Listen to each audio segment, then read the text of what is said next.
What's up, Taiwan? I'm Philip Brossard with news from here in Taiwan and around the world.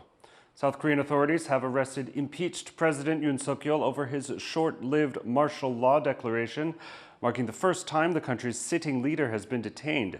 Yoon surrendered after a dramatic 3-hour-long operation that began before dawn, where hundreds of police and anti-corruption investigators circled his residence. Rosie Greninger reports. A police convoy escorts South Korean President Yoon Yeol from the presidential palace in Seoul, arrested after an hours-long standoff at the compound. Facing criminal investigation for abuse of power and insurrection over a short-lived martial law decree in December, an arrest warrant was issued for the embattled leader after he previously failed to appear for questioning. Yoon says he agreed to it now to avert violence.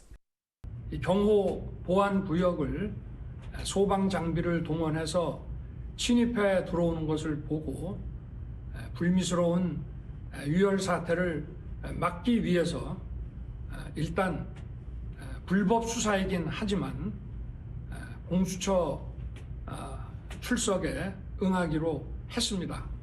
Hundreds of police and anti-corruption officers surrounded the presidential palace, where Yoon had been holed up for weeks.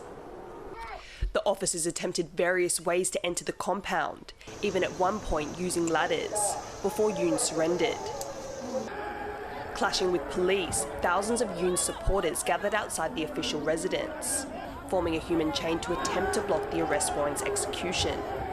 Also inside, anti-Yoon protesters. 법적으로 어떠한 처벌을 받지도 않고 체포영장이 발부됐음에도 불구하고 저렇게 버티고 있는 것은 맞지 않다고 생각하거든요. 그 지지 세력들을 약간 결집시키는 멘트들을 하고 있는데 이렇게 되면 그러한 지금 특정 보수 집단하고 지금 진보 집단하고 이렇게 계속 나뉘어서 이렇게 이분법적으로 나라가 분열이 되고 있는데 하루빨리 자기가 책임을 지고. A previous attempt to detain Yoon was foiled after a 6-hour standoff with presidential security guards, vowing to protect him. The Conservative Yoon won a tightly contested election in 2022 on a promise to tackle class inequality. But faced with an opposition-controlled parliament, he tried to break the political deadlock with martial law, claiming the country was under heightened threat from North Korea. He had previously refused to speak to prosecutors about his actions, seeing the exercise as politically motivated. Now in custody, Yoon will have to deal with the consequences of an official investigation. That would determine whether he would go to jail, either for a number of years, for the rest of his life, or even death penalty. So that remains to be seen on how the court will proceed with this prosecution.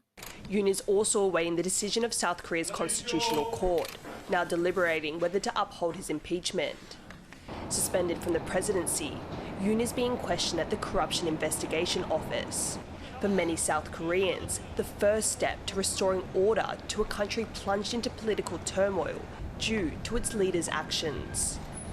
James Lin and Rosie Greninger for TaiwanPlus. Opposition Kuomintang legislators are sounding the alarm over what they say is a rising number of migrant workers who are unaccounted for in Taiwan. Cadence Quaranto reports. A migrant worker required to leave Taiwan after her work contract expired escapes a security line in Taoyuan Airport, changing clothes and fleeing by cab. The incident raising concerns among Taiwan's opposition Kuomintang legislators about what they say is a rising number of migrant workers who are unaccounted for in the country. 在移工失联的地点里面，光是机场的这个部分也是创4年来的新高。它从109年57位到113年，去年有87位哦。Last year, KMT legislators said around 90,000 foreign workers were unaccounted for in Taiwan. But the Labor Ministry has emphasized that the percentage of unaccounted for workers declined in recent years to just under 3% last year. And while the opposition blames the government for failing to prevent migrant workers from going missing, migrant rights activists say it's the systems that employ workers that drive them to go to ground. 绑住移工、勒住移工脖子的这个，其实是这个私人中介系统，加上长期以来，台湾的政府没有提供实质媒合的这种功能，所以逃逸的选择就变成是一个选择。One solution, they say, is to improve working conditions for migrant workers, conditions that have been exposed as often being exploitative. and which migrant workers have been fighting to improve for years. Fu Hua Hong and Cadence Quaranta for TaiwanPlus. Taiwan's legislature is under pressure to finalize budget proposals as parties race to meet the legislative session's deadline. The main opposition Kuomintang, together with the Taiwan People's Party, submitted around 3,000 items, pushing for selective voting on disputed budget issues like national defense. Meanwhile, the ruling DPP has been seeking to limit budget cuts during negotiations. Legislators reportedly see the situation as critical, with little time for discussion. Over 100 people have died from flu in Taiwan this flu season, as the number of those seeking treatment for the virus reaches a 10-year high. Taiwan's Centers for Disease Control, or CDC, says nearly 140,000 people sought medical attention for the flu last week alone.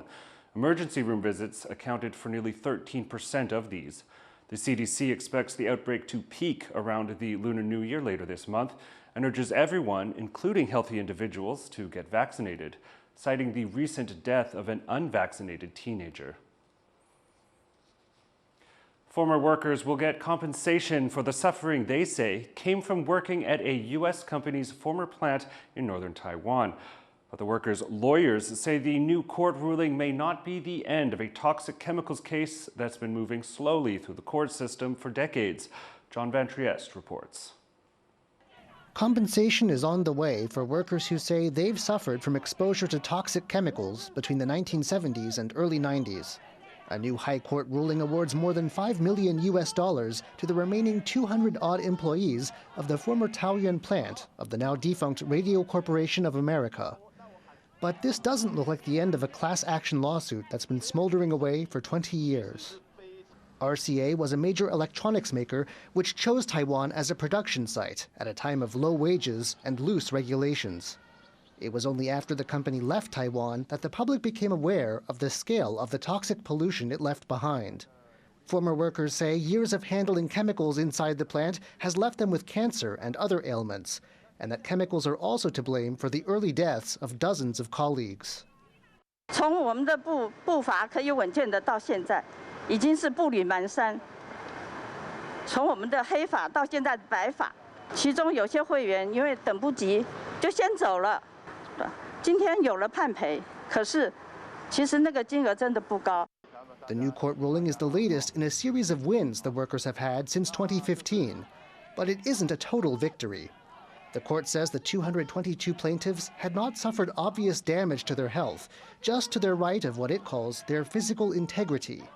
The payout is also far less than the $33 million the plaintiffs sought, something that has proven hard to swallow. 我们当初为了台湾的经济起飞，我们牺牲了我们的健康权，那结果换来我们这一生这些病痛。那最痛恨的就是我们卵巢癌，还有内膜癌，还有很多的什么心脏各等的这些症状，就是被认为这特殊的就不承认。And so, workers' lawyers say the fight may continue. 他似乎认为没有健康权的侵害，那这一点我们是有一点怀疑，这样对吗？那我们觉得。 对这件事情，我们会律师团跟这个自救会会跟这些顾问工商协会会讨论要不要上诉。 The question is how far lawyers can go in redressing what's become known as one of Taiwan's major modern environmental scandals. Andy Xue and John Van Trieste for TaiwanPlus. Taiwan's military is inviting companies to propose designs for a new series of uncrewed ships. It's part of efforts by the Navy to modernize its fleet to counter increasing Chinese aggression in the Taiwan Strait. Jaime Okan reports. Taiwan's Navy is looking for private sector help to modernize its fleet. On Tuesday, the military reported 24 Chinese fighter jets operating near the country, along with 6 naval ships. This daily pressure around Taiwan's maritime border is pushing its armed forces to explore new ways to boost its defense capabilities. The Navy is now looking to private companies to design and develop new uncrewed ships capable of laying and clearing sea mines. Lawmakers from the ruling Democratic Progressive Party, or DPP, are also encouraging the use of new tech to boost Taiwan's defense. 因为侵犯案造成我国海军取得扫雷猎雷的能量往后延，鼓励海军用新的科技，用无人舰艇来进行扫雷，也会持续监督在招标跟研制的过程，不容许有任何的弊端产生。Taiwan's Navy uses a variety of old U.S. warships that have been upgraded and refurbished as Taiwan tries to develop its own shipbuilding industry. But much of its fleet is more than 30 years old, and there are concerns over how effective these ships would actually be in a conflict with China.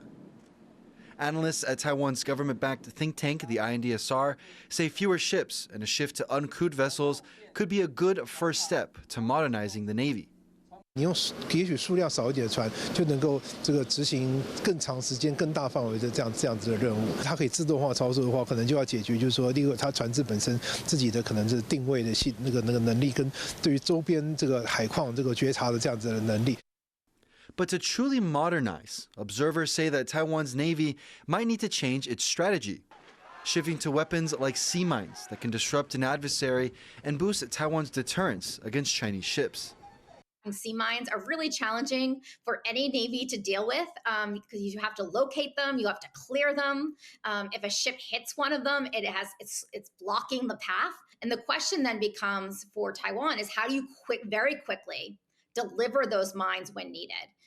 The bidding process for the new uncrewed ships will conclude in just over a month.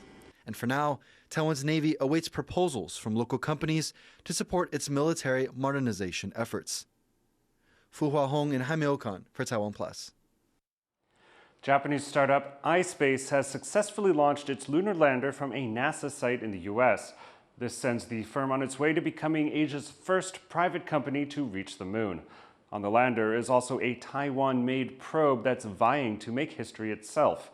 Joyce Tseng has more.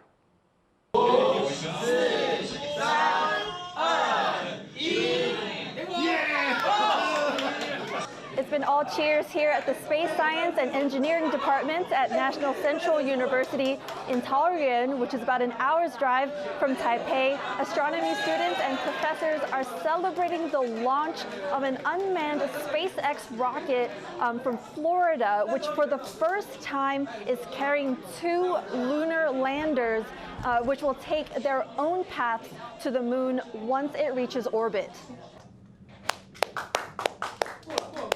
One of them is Japanese startup iSpace's lander called Resilience, which is also carrying Taiwan's first ever probe expected to make it to the moon. Eyes have been glued to this screen, a live feed of the view from the launch site, NASA's Kennedy Space Center. Students and professors in this department have a very personal stake in the mission as the makers of the Taiwanese payload. Their Deep Space Radiation Probe, or DSRP, is attached to the exterior of the Japanese lander, exposed directly to space. We had a smooth launch the first time, which is very nice. Doesn't always happen, but we launched successfully the first time. Launch is just the beginning of the mission, so there's a lot more to go. But we're really excited to be able to go beyond low Earth orbit, go to the moon, and hopefully be Taiwan's first successful lunar payload on the moon. The DSRP measures radiation doses and other aspects of the harsh environments between the Earth and the moon and on the moon itself. This is all important information to help build better spacecraft for deep space in the future, as well as to help astronauts survive it. For iSpace, this is a mission of redemption. Its first attempt in 2023 ended with the lander crashing on the lunar surface. Now, the Resilience lander is expected to reach the moon in about 4 months. Taiwan's probe, though, is already on the clock, taking its measurements and unlocking the path to deep space for Taiwan and other countries around the world. Howard Zhang, Kama Shu, and Joyce Sun in Taoyuan for TaiwanPlus. Thanks for watching What's Up Taiwan. Finally, check out this collection of guitars belonging to late British guitarist Jeff Beck, on display in London ahead of their sale later this month. I'm Philip Brossard. Take care. We'll see you next time.